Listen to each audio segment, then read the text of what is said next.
বিজেপিক ৰুধিবলৈ যিকোনো প্ৰকাৰে অখিলক লাগে বিৰোধীৰ মিত্ৰতা আৰু এই কাৰ্যৰ বাবে প্ৰয়োজনত কংগ্ৰেছৰ ডিঙিত মিত্ৰতাৰ টিলিঙা এৰিবলৈ সাজু অখিল গগৈ কিন্তু যোৱা কিছুদিনত এফালে মিত্ৰতাৰ কথা কৈ আনফালে সীমা অতিক্ৰম অখিলৰ বিৰোধী মিত্ৰতাৰ নামত কংগ্ৰেছক বাৰম্বাৰ ককৰ্থনা অখিলৰ মিত্ৰতাৰ আলোচনা বৰ বন্ধ কোঠাৰ ভিতৰতে হ'ব লাগে বন্ধ কোঠাৰ ভিতৰত আলোচনা হৈছেও বাৰু কিছু কিন্তু মিত্ৰতাৰ সদিচ্ছাহে আমি দেখা নাই মই আৰু তাতকে বেছি কথা ক'ব নোখোজো যে বিলম্বিত মিত্ৰতাই বা মিত্ৰতা নকৰিলে বিজেপিক আমি সহায় কৰা হ'ব ৰাইজৰ দলে অকলহৰীয়াকে খেলিলে যেটা সিটত জিকিব এলায়েন্স খেলিলে কিজানি তাতকে কম সিটতহে জিকিব ৰাইজৰ দলে অকলহৰীয়াকে খেলিলে যেটা সিটত জিকিব এলায়েন্স খেলিলে কিজানি তাতকে কম সিটতহে জিকিব গৌৰৱ গগৈ যিমান দিনলৈকে এই এলায়েন্সৰ কথা নাপাতিব সিমান দিনলৈকে অসমীয়া মানুহৰ মানে উৎকণ্ঠা বৃদ্ধি হৈ গৈ থাকিব অসমীয়া মানুহ এনে বাকীবিলাক ক্ষেত্ৰত হিমন্ত বিশ্ব শৰ্মাৰ শাসন দেখি হাৰ্ট ফেল হৈ মৰি আছে গৌৰৱ গগৈ যদি এনেকে টানি লৈ যায় আৰু বিৰোধী দলবিলাকৰ লগত যদি কোনোদিন আলোচনাও নকৰে এটা ফোনো নকৰে অকল ডিপ্লমেটিক কথা কৈ থাকি অকল দলৰ স্বাৰ্থ পূৰণ কৰাৰ কথা কয় অকল গৌৰৱ গগৈক মুখ্যমন্ত্ৰী পাতিবৰ কাৰণেতো আমি এই কাম কৰিব খোজা নাই আমি একলগ হ'ব খুজিছো গৌৰৱ গগৈ মুখ্যমন্ত্ৰী হওক কিন্তু লগত আমি একলগ কৰিব খুজিছো যে আমি অসমৰ এই টাইৰেণ্টজনৰ হাতৰ পৰা এই স্বেচ্ছাচাৰী শাসকজনৰ পৰা ৰক্ষা কৰোঁ সেয়ে এইবাৰ ধৈৰ্যৰ বান হেৰুৱালে বিৰোধী দলপতি দেৱব্ৰত শইকীয়াই মিত্ৰতাৰ বিচাৰিলে মুখত সংযম আৰু ধৈৰ্যৰ দৰকাৰ অখিলে কংগ্ৰেছৰ ডিঙিত টিলিঙা এৰিবলৈ আমি কি গৰু নেকি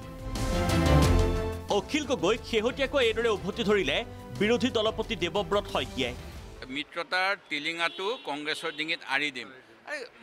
এটা দলৰ ডিঙিত টিলিঙা আৰে নেকি গৰু ডিঙিতহে টিলিঙা আৰে আমাক কি তেওঁ গৰু বুলি জ্ঞান কৰে নেকি মই নাজানো তেখেতৰ কেনেকুৱা কথা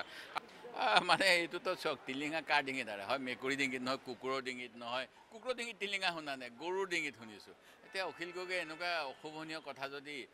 আটাইতকৈ শক্তিশালী বিৰোধী দলটোৰ বিষয়ে কয় গৰুৰ লগত যদি তুলনা কৰে তেতিয়াহ'লে আৰু কি থাকিব মই সেই কথাটো কিন্তু মই প্ৰথম দিনাই কৈছোঁ ইগ' প্ৰত্যাহাৰ কৰক আৰু বাস্তৱত কাৰ কি গণভিত্তি আছে সেইটো অনুমান কৰক এনেকুৱা ধৰণৰ আমি কোনো কথা ক'ব নালাগে যিটো কথাৰ যোগেদি আমাৰ মিত্ৰতাত সন্দেহ আহিব পাৰে কিন্তু কিছুমানে আমাক এনেকুৱা সন্দেহজনক স্থিতিলৈ নি থাকে অখিল গগৈৰে মিত্ৰতা হ'বনে নহয় সেয়া পিছৰ কথা কিন্তু মিত্ৰ হ'বলৈ হ'লে কিছু সংযমী হওক অখিল গগৈও মিত্ৰতাৰ কথা পুনৰ বন্ধ কোঠাত আলোচনাৰ পোষকতা গৌৰৱ গগৈ আৰু জিতেন্দ্ৰ সিঙৰ আমি নিজৰ তৃণমূল কৰ্মীখিনিক শ্ৰদ্ধা কৰিছোঁ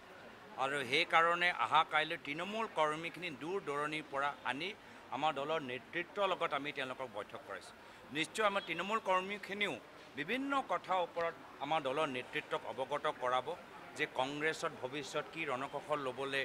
উচিত হ'ব আৰু নিশ্চয় তৃণমূল কৰ্মীখিনিও আলায়েন্স সম্পৰ্কত আমাৰ দলৰ নেতৃত্বক নিজৰ মনৰ কথাখিনি ক'ব যি তৃণমূল কৰ্মীক যি বিচাৰে সেই सुविधा लो हमें आगे जाम जहाँ तक अलायंस की बात है जो अखिल गोगोई जी कहते हैं उसके ऊपर तो मैं टिप्पणी नहीं करना चाहूँगा वो खुद ही बात कर लेते हैं खुद ही टिप्पणी कर लेते हैं उससे तो मैं नहीं कहना चाहूँगा वो क्या सोचते हैं क्या करते हैं लेकिन मैं ज़रूर इस बात को ज़रूर कहना चाहूँगा कि कांग्रेस पार्टी अभी हमारी नई कमिटीज़ बनी हैं अपने संगठन को मजबूत कर रही है नीचे ग्राउंड लेवल पर पूरी एक तरह से व्यवस्थाएं जुटा रही है इसके बाद ही कहीं ना कहीं जो भी कोई हम इसके ऊपर विचार करेंगे कि किसी के साथ गठबंधन हो नहीं हो ২৬ৰ নিৰ্বাচনলৈ হাতত সময় কম কিন্তু বিজেপিক ৰুধিবলৈ বিচৰা বিৰোধীৰ মাজতে এতিয়া মিত্ৰতাৰ এক অবুজ সাথৰ ভিডিঅ' জাৰ্নেলিষ্ট ৰিজুৰ সহযোগত ভাস্কৰজ্যোতি শৰ্মাৰ ৰিপৰ্ট প্ৰাগ নিউজ